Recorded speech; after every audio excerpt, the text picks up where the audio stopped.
Hello friends, we will be covering the following: wavefront, wavefront source, Huygens principle, wave optics, law of reflection and law of refraction. Corpuscular theory of light by Newton. He said light consists of tiny particles called corpuscles. This theory could explain the reflection, refraction and rectilinear propagation of light. Wave theory of light by Christian Huygens. He said light travel in the form of longitudinal waves just as sound waves. So basically we have two theories for light. One is by Newton and one is by Huygens. As per the Newtons, the light consists of tiny particles called corpuscles. And by Huygens, light travel in the form of longitudinal waves just as sound waves. For example, we throw a stone in the surface of still water. If we throw a stone in surface of still water, what do you observe? Circular patterns. Circular pattern of alternate crest and trough. What is crest? Crest and trough. Okay. Begins to spread out from point of impact. As all the particles are lying on the crest are in the position of these maximum upward displacement and they are in same phase. Similarly, all particles on a trough are in the same phase difference. When radius is very big, the wavefront looks like a straight line. So let's look at this picture for me to explain you. Suppose in a water, you must have observed this, like if you have thrown a stone here. What happens? It forms a wave curve like this. The water forms a wave curve and you can see these circles. Have you ever observed that? So it happens. If you keep looking at these circles, at the end it looks like a straight line. When it's a big wave, so big wavefront looks like a straight line. Slowly, it looks like a straight line. And what do you mean by same phase of crust and same phase of trough? Here, see, these are on the same phase. This is on the same phase. This is on the same phase. So it means the trough, the points from here and the circle further will be in the same points. Okay.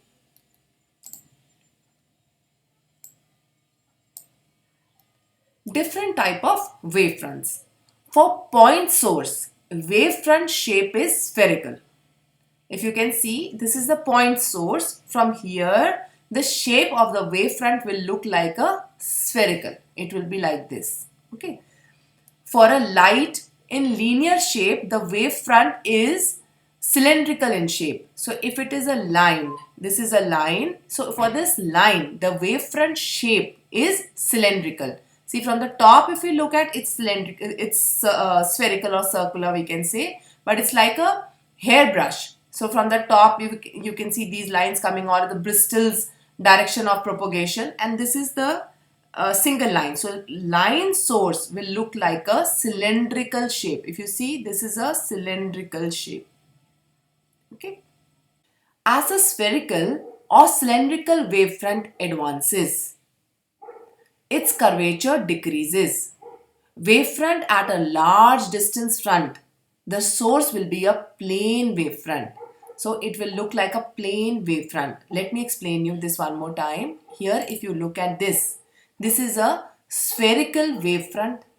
As we keep advancing, it is looking like a plane to us. Okay.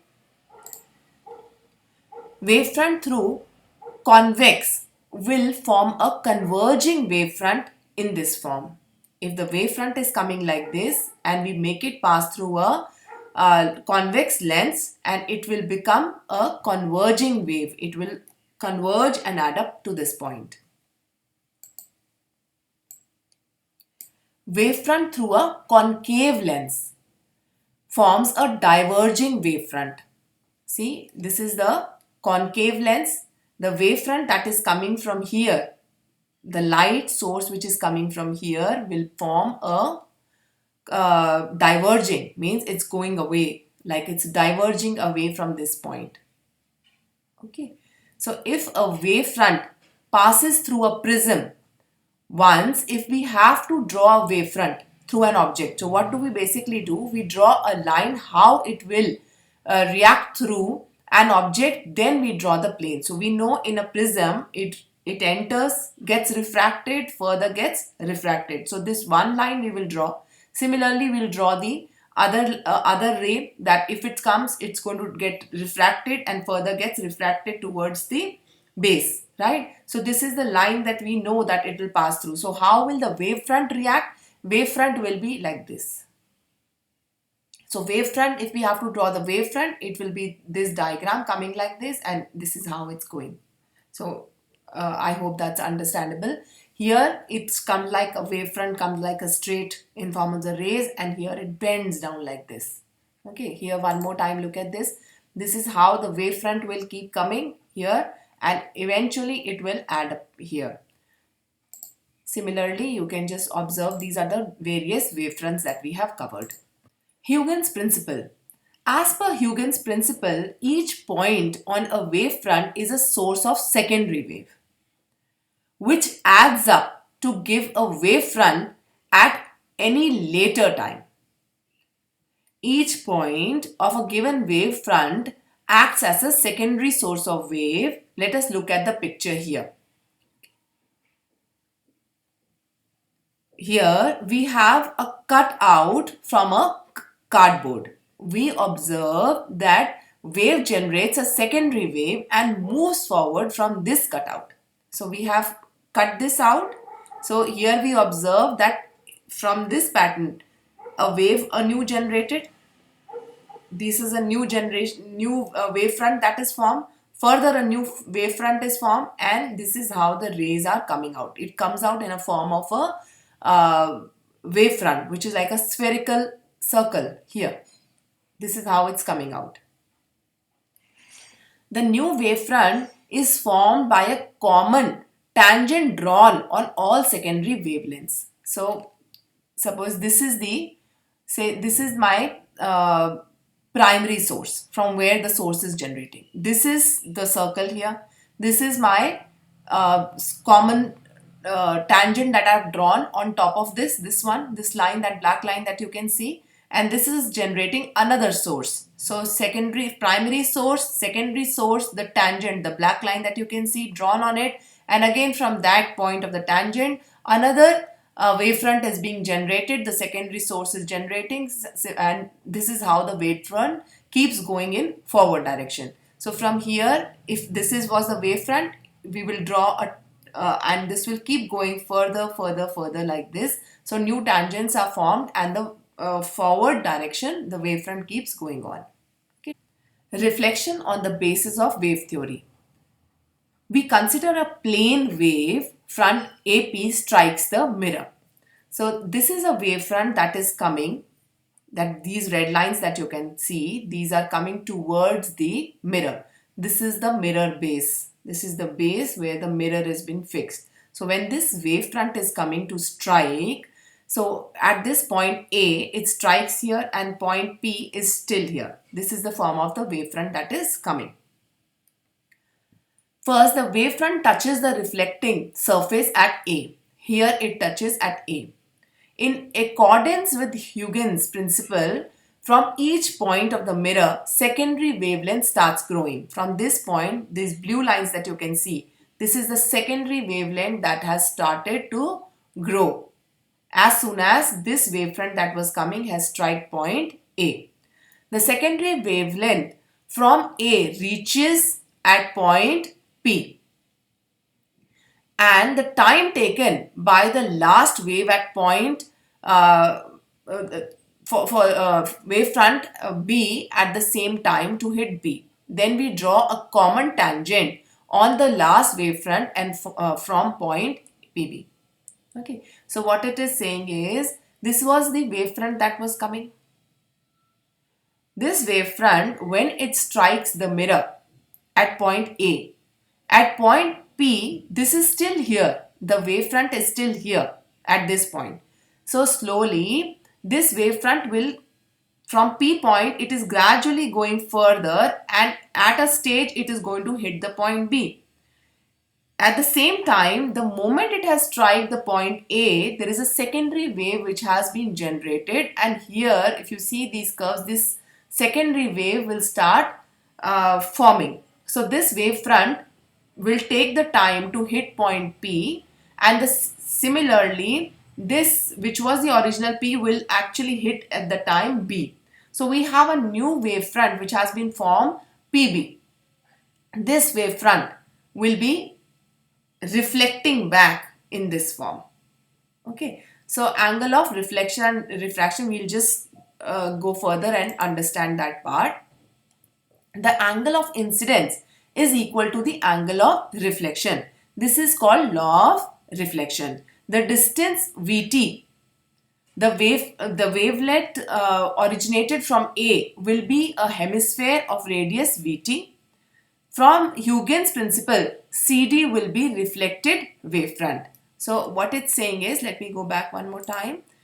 This was angle of incidence I, and this is the angle of reflection R. Okay, so this angle of I will be equal to angle R. Let me show you in a animation form. Here this wavefront is coming. It is going to strike this mirror. This ray is being formed, and at the same time from P this was generated, and now this wavefront is moving back, and this is the reflection angle I and reflection angle B. Okay, let's see again. Look at this. This is a wavefront striking. From A point this is generating. Similarly from Q point this is generating. The moment this strikes here, this has also reached P. So now this wavefront has been generated. So angle of incidence is equal to angle of reflection. Okay.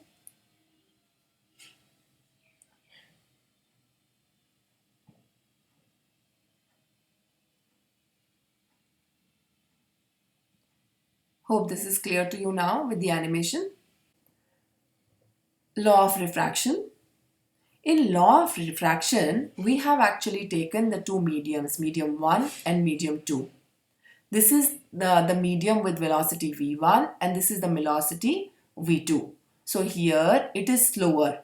This is little faster, the medium. Okay. So what happens when the wavefront is coming? It strikes at point A and forms an angle I. By the time it strikes here, a secondary wave is generated, and it keeps moving further ahead. It reaches at point Q. At this time it has taken to reach Q. In the same time from P, this has also created a wavefront and reached the point B.